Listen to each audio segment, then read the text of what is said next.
antes que existisse pecado, antes que houvesse dor, antes que lágrimas tocassem o rosto humano. Existia um lugar perfeito, um jardim plantado pelo próprio Deus. Não por mãos humanas, mas pelo Criador de todas as coisas. Ali não havia medo, não havia culpa, não havia separação. O homem caminhava com Deus. O céu tocava a terra.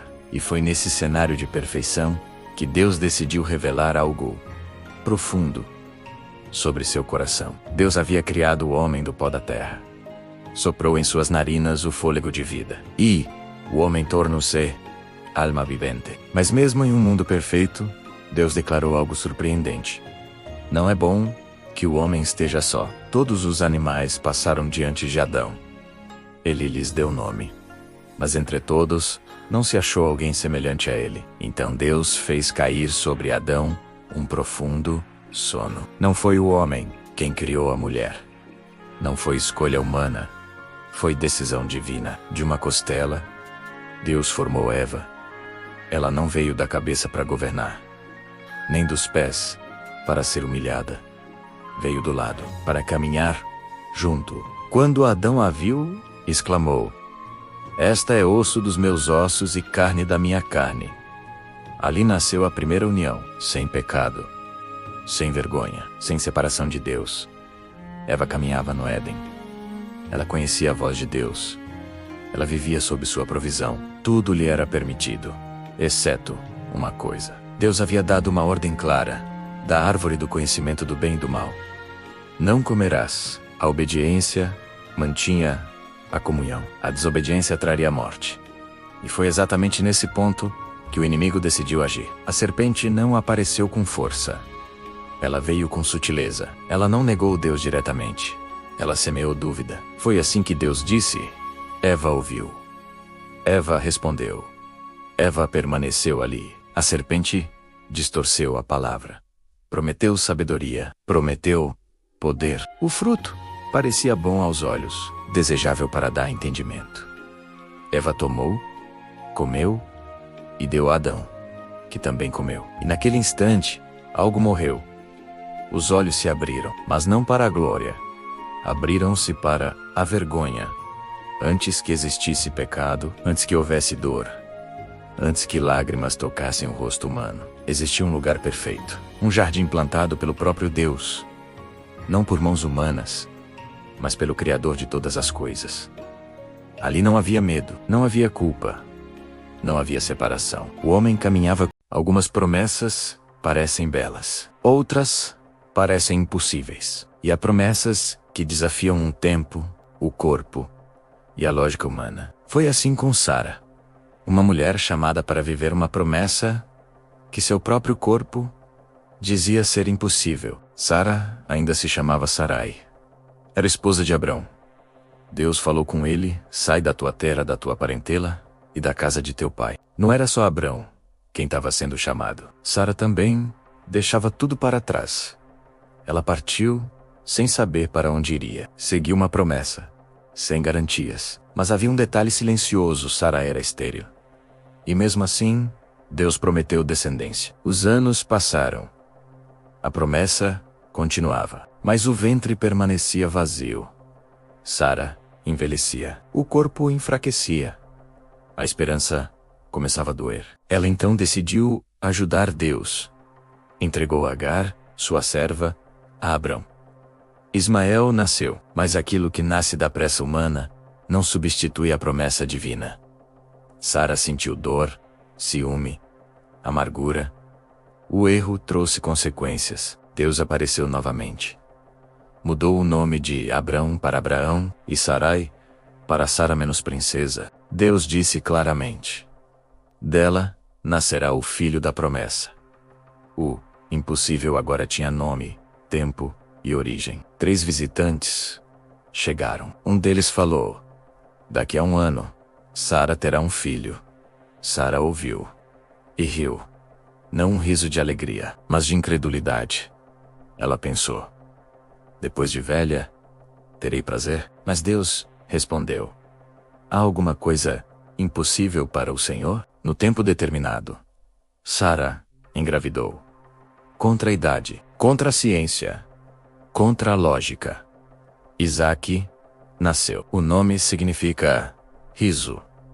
O riso da dúvida transforma o sei em riso de alegria. Sara declarou: Deus me fez rir, e todos os que ouvirem rirão comigo. Ismael cresceu. O conflito aumentou. Sara pediu que Agar e Ismael partissem. Foi uma decisão dura. Existem pessoas que vivem à margem da história. Gente que não escolhe, apenas obedece. Gente usada e depois descartada. Agar foi uma dessas mulheres. Ela não tinha voz, não tinha escolha, não tinha proteção. Mas havia algo que ela ainda não sabia. Deus havia. Agar era egípcia. Serva de Sarai, esposal de Abrão, Sará. Era estéril. A promessa demorava, a espera doía. Então, Sara decidiu ajudar Deus. Ela entregou Agar a Abrão para que dela viesse um filho. Agar não foi consultada. Não houve romance. Não houve escolha. Ela foi usada como meio, não como pessoa. Agar engravidou. E algo mudou. Ela passou a ser vista, mas não amada. O orgulho entrou. O conflito cresceu. Sara sentiu-se desprezada. Agar foi humilhada. E então, foi expulsa. Grávida, sozinha, no deserto. O deserto não é apenas um lugar, é um estado da alma. Ali não há sombra, não há segurança, não há esperança. Agar caminhava sem rumo, carregando uma vida e uma dor que não escolheu. Mas no deserto, Deus apareceu. O anjo do Senhor encontrou Agar. Não a acusou. Não a ignorou. Perguntou: de onde vens e para onde vais? Pela primeira vez, alguém quis ouvir sua história. Deus prometeu que seu filho viveria, que seria grande, que não seria esquecido. Agar então declarou algo único: Tu és o Deus que me vê. Ela foi a única mulher da Bíblia a dar um nome a Deus. Deus mandou Agar voltar. Voltar não significava que a dor sumiria, mas significava que ela não estaria sozinha. Ismael nasceu. O nome significa Deus ouve, porque Deus ouviu o choro de uma mulher esquecida. Anos depois, Isaque nasceu, o filho da promessa. O conflito voltou. Sara pediu que Agar e Ismael partissem novamente. Abra o sofreu, mas Deus permitiu. Agar saiu outra vez, agora com um menino. A água acabou, a força sumiu. A espera. Algumas escolhas de Deus não vêm com trovões, não vêm com fogo do céu. Elas acontecem no silêncio, em decisões simples, em atos cotidianos. Foi assim com Rebeca. Abraão já era velho. Isaque precisava de esposa. O servo orou: que a mulher que oferecer água a mim e aos meus camelos seja a escolhida do Senhor. Rebeca apareceu. Ela serviu sem saber que estava respondendo uma oração. Rebeca ouviu a proposta. Perguntaram a ela: Irás tu com este homem? Ela respondeu: Irei. Uma palavra curta, uma decisão eterna. Ela deixou sua casa, sua terra, seu passado. Isaque amou Rebeca, mas os anos passaram e ela não engravidava. Eles oraram. Deus respondeu. Gêmeos cresciam em seu ventre. Esaú e Jacó lutavam ainda no ventre. Deus falou: o maior servirá ao menor. Rebeca guardou essa palavra. Mas o tempo passou e a promessa trouxe conflito. Rebeca ajudou Jacó a enganar Isaque. A bênção foi tomada. A promessa se cumpriu. Mas o caminho foi tortuoso. Família dividida. Filhos separados. Dor instalada. Rebeca nunca mais viu Jacó. A escolha trouxe vitória, mas também perda. Ela não aparece mais nos relatos. O silêncio tomou o lugar. Rebeca nos ensina que Deus escolhe pessoas comuns. Promessas exigem paciência. Atalhos geram cicatrizes. Deus cumpre sua palavra, mas nos chama a confiar sem manipular. Nem todo casamento começa com amor. Nem todo amor é correspondido. E nem toda rejeição significa ausência de propósito. Lia e Raquel viveram sob um mesmo teto, mas em mundos completamente diferentes. Uma era amada.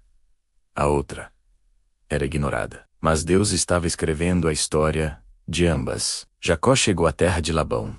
Ali encontrou Raquel. A Bíblia diz que Jacó amou Raquel. Trabalhou 7 anos por ela menos. E esses anos lhe pareceram poucos dias. O amor era intenso. A promessa parecia clara. Mas a noite chegou. E a história mudou. Na escuridão, Jacó recebeu Lia. Quando amanheceu, a verdade apareceu. Lia não foi escolhida. Foi entregue. Ela entrou no casamento sem ser desejada. Raquel era amada. Lia era tolerada. Raquel era bela, mas estéril. Lia era rejeitada.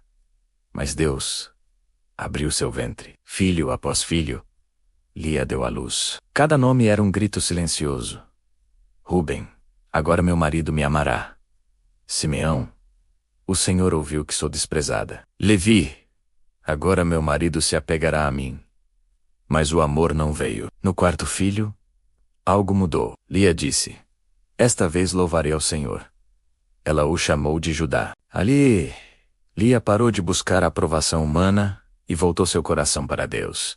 E de Judá viria o Messias. Raquel, desesperada, disse: dá-me filhos, ou morrerei. Ela entregou sua serva a Jacó. O erro se repetiu. A dor aumentou. A rivalidade cresceu. Mas Deus não havia esquecido Raquel. Deus ouviu Raquel. José nasceu. Anos depois, Benjamim. Mas o parto trouxe morte. Raquel morreu dando à luz. Ela foi amada, mas sua história foi curta. Lia continuou. Não foi celebrada. Não foi lembrada como bela. Mas foi enterrada no sepulcro dos patriarcas. Lia permaneceu. Houve um tempo em que nascer menino era sentença de morte. O faraó decretou: todo filho homem hebreu deveria morrer. E foi nesse cenário de medo que Joquebede se tornou mãe. O povo de Israel crescia. O Egito temia. O decreto veio matar os recém-nascidos. O medo entrou nas casas, mas Joquebede escolheu não temer. Joquebede deu à luz um menino. A Bíblia diz: vendo que o menino era formoso, ela o escondeu por 3 meses.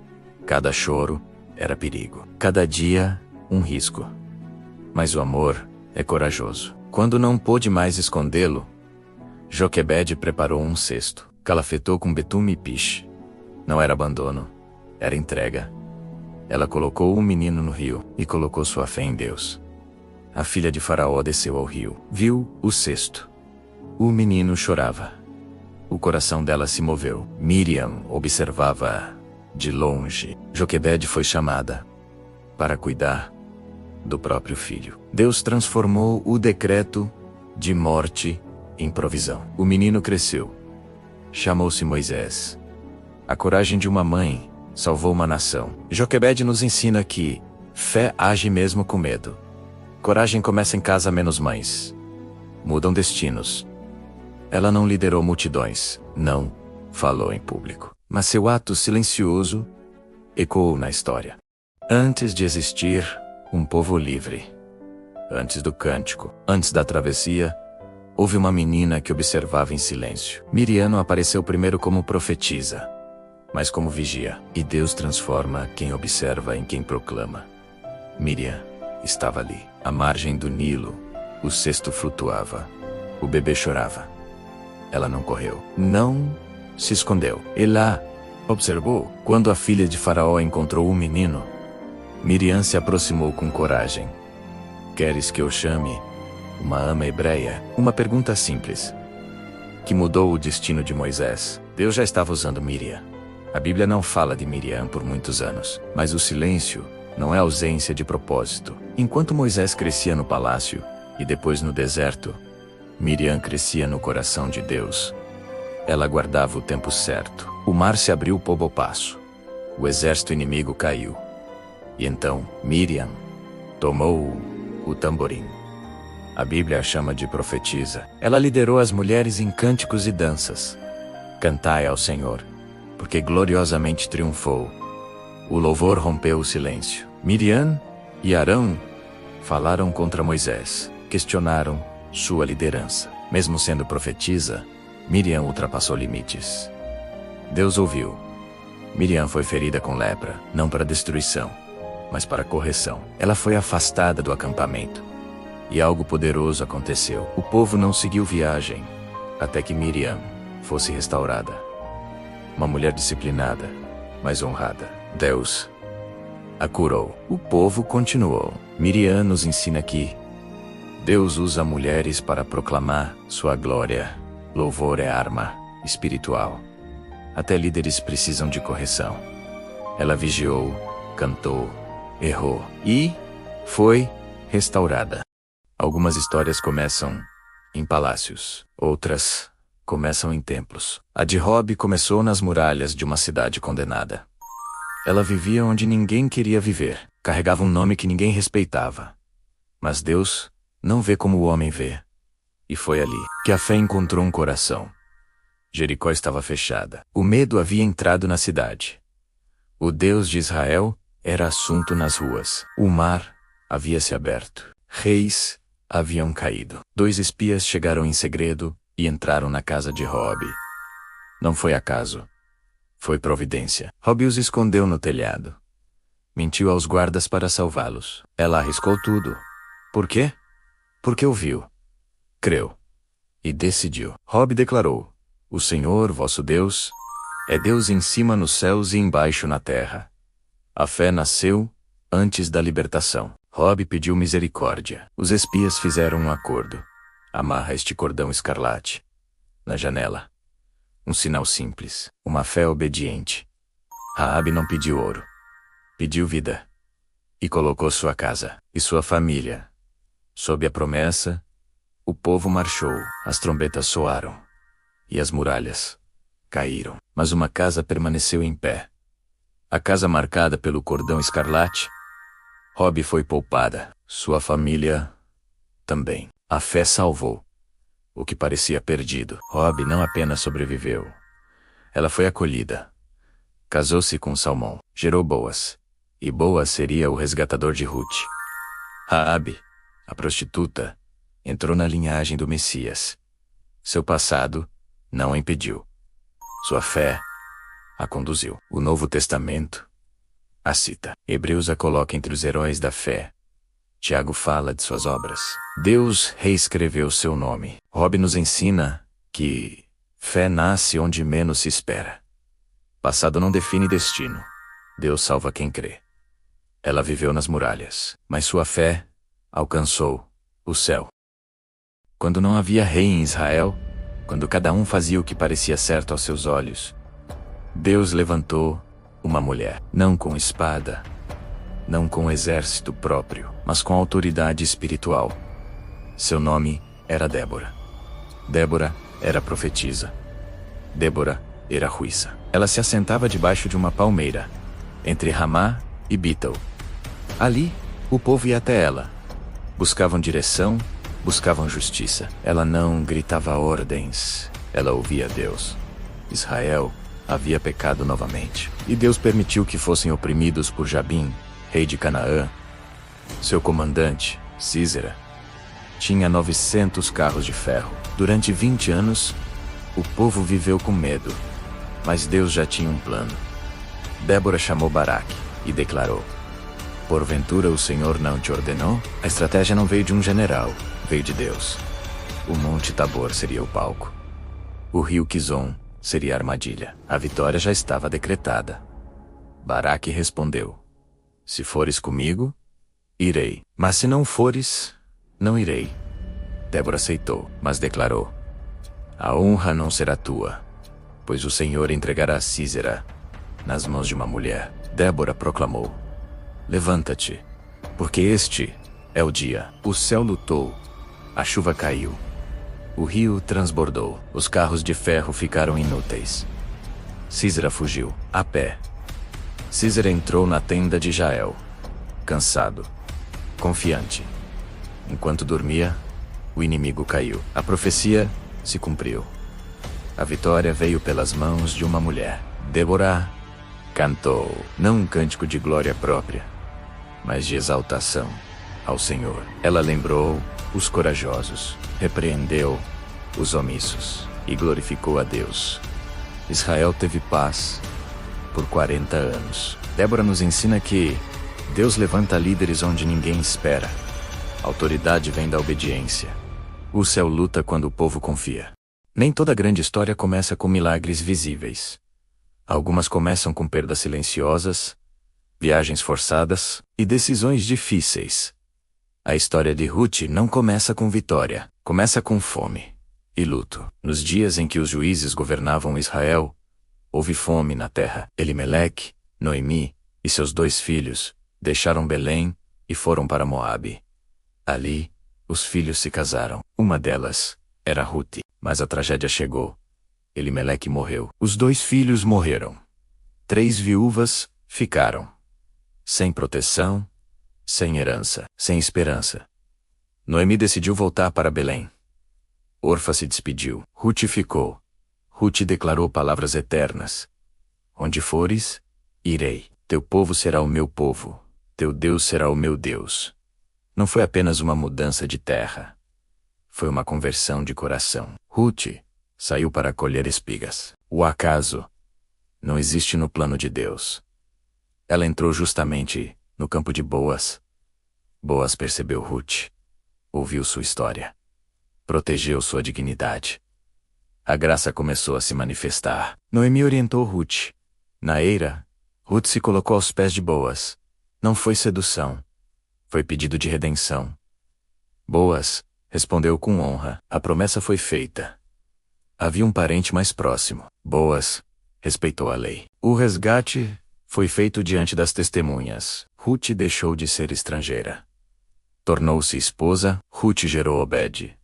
Obed gerou Jessé. Jessé gerou Davi. E da casa de Davi nasceu o Messias. Ruth, a Moabita, entrou na genealogia de Jesus. Ruth nos ensina que fidelidade abre caminhos. Deus honra escolhas silenciosas.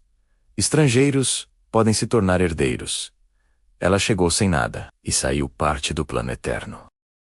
Nem toda oração é feita em voz alta. Algumas nascem no fundo da alma, sem palavras, sem aplausos, sem testemunhas. A história de Ana nos ensina que Deus ouve orações que os homens ignoram.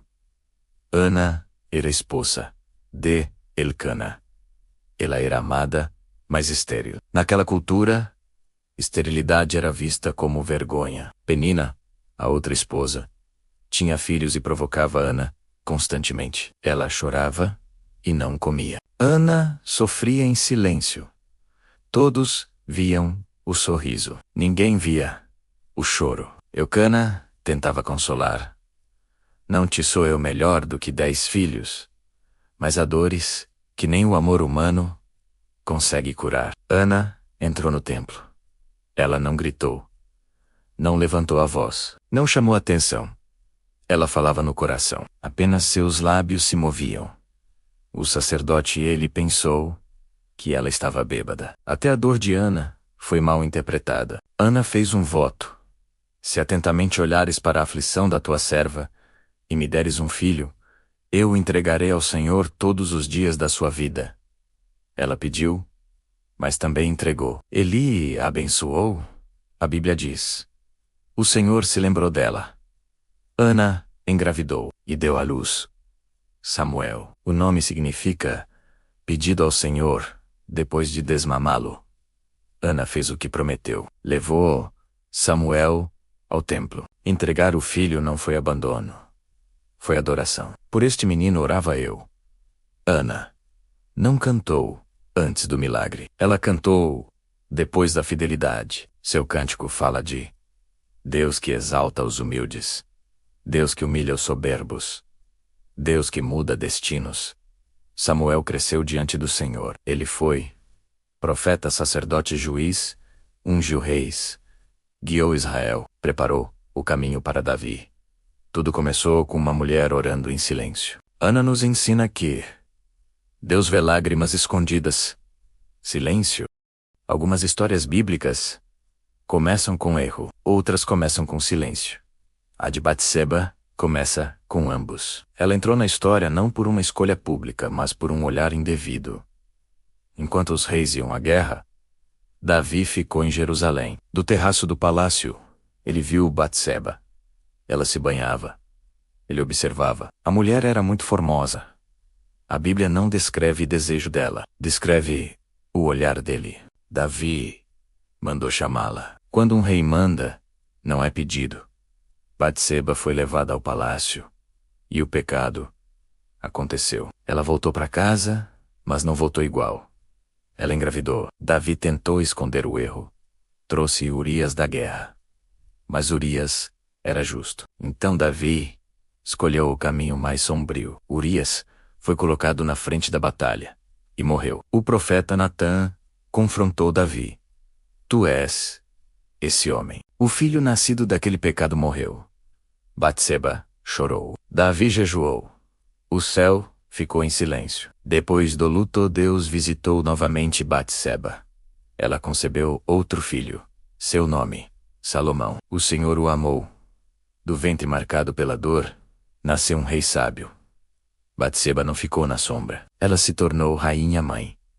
Intercedeu para que Salomão fosse coroado. Sua voz agora tinha peso. Sua história, autoridade. Batseba não é apenas a mulher do erro. Ela é prova de que Deus restaura pecado. Não é ponto final. Graça. Escreve novos capítulos. Batseba entrou na história pela queda, mas permaneceu nela pela restauração. Ela faz parte da linhagem de Jesus, onde o pecado abundou. A graça superabundou. Deus não escolheu um palácio, não escolheu uma rainha. Escolheu uma jovem simples, de Nazaré. Maria não foi escolhida por status, mas por um coração disposto. O anjo Gabriel apareceu a Maria. Salve, agraciada. O Senhor é contigo. Ela se espantou. Ela temeu. Ela ouviu algo impossível. Conceberás e darás à luz um filho. Maria perguntou. Como? Ela não duvidou. Ela buscou entender. E o Verbo se fez carne. Numa noite simples, em Belém, o Rei do Universo nasceu numa manjedoura. E então disse as palavras que mudaram o mundo. Eis aqui a serva do Senhor. O sim de Maria custou reputação, compreensão das pessoas, segurança. Ela poderia ser rejeitada, poderia ser apedrejada, mas confiou. José pensou em Dixalá, em segredo, mas Deus falou com ele em sonho. O que nela foi gerado é do Espírito Santo. Maria não estava sozinha. Deus estava cuidando de cada detalhe. Sem berço, Shen, ouro, semaplaços. Jesus nasceu numa manjedoura. Maria guardava tudo em seu coração. Ela não entendia tudo, mas confiava em Deus. Herodes queria matar o menino. Maria fugiu para o Egito com o filho nos braços. E Simeão profetizou. Uma espada traspassará tua alma.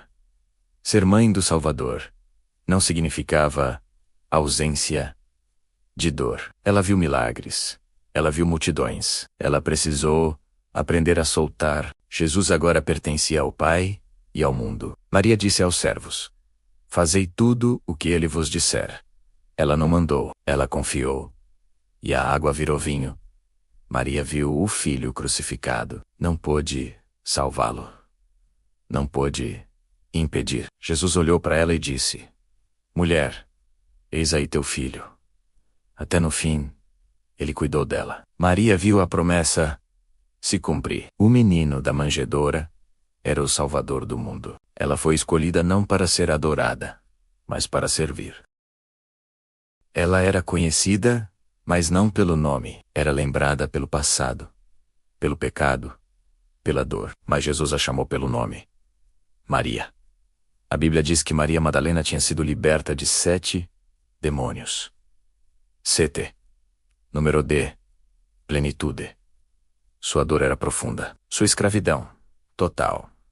Ela vivia prisioneira por dentro. Rejeitada por fora, Jesus não perguntou pelo passado, não exigiu explicações. Ele libertou. E quando Jesus liberta, não sobra corrente, não sobra culpa, não sobra condenação. Maria Madalena não foi apenas curada, ela foi transformada. Ela passou a seguir Jesus. Servia com seus bens, caminhava com os discípulos. Quem foi rejeitada pela sociedade foi aceita pelo reino. Ela não voltou atrás. Quem encontra Jesus de verdade não consegue mais viver sem ele. Quando prenderam Jesus, muitos fugiram, mas Maria ficou. Ela viu o julgamento. Ela ouviu os insultos. Ela acompanhou o caminho da cruz. Enquanto outros observavam de longe, Maria Madalena estava ali. Ela não podia salvar Jesus, mas não abandonou. Amor verdadeiro não foge da dor. Jesus morreu. O sonho parecia enterrado, mas Maria voltou ao túmulo antes do sol nascer. Quem ama, volta. Quem crê, espera. Ela chorava. Pensava que tudo tinha acabado, até ouvir seu nome. Maria. Ela reconheceu a voz. Jesus estava vivo. A mulher antes possessa foi a primeira testemunha da ressurreição. Jesus disse: vai e anuncia. Maria correu. Ela pregou. Ela testemunhou. A sociedade a desacreditava. Mas Deus confiou nela a maior notícia da história. Elas viveram há milhares de anos, mas suas dores ainda são as nossas. Elas caminharam em desertos antigos, mas seus sentimentos continuam atuais. As mulheres da Bíblia não são apenas nomes em páginas antigas. Elas são espelhos. Elas são respostas. Elas somos nós. Eva nos lembra que todos erram, que decisões impensadas têm consequências. Mas também nos ensina que, mesmo após a queda, Deus não abandonou a mulher. Ele prometeu redenção. Quando erramos, Deus não desiste.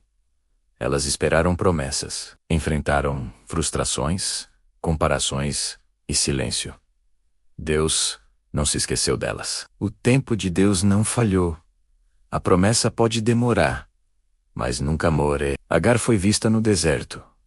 Roobe foi lembrada apesar do passado. Quando ninguém mais vê, Deus vê. Não importa de onde você veio, importa quem Deus decidiu fazer de você.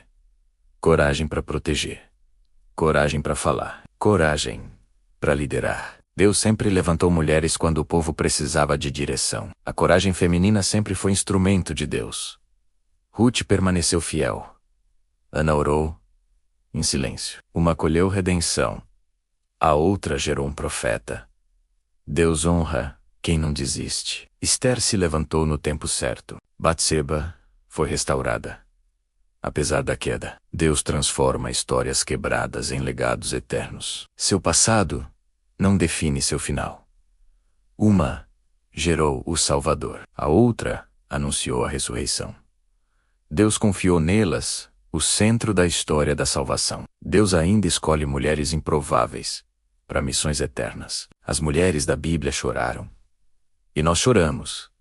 Elas tiveram medo. E nós temos medo. Mas o mesmo Deus que as chamou nos chama hoje. Se Deus escreveu histórias tão poderosas com elas, o que Ele ainda pode fazer através de nós?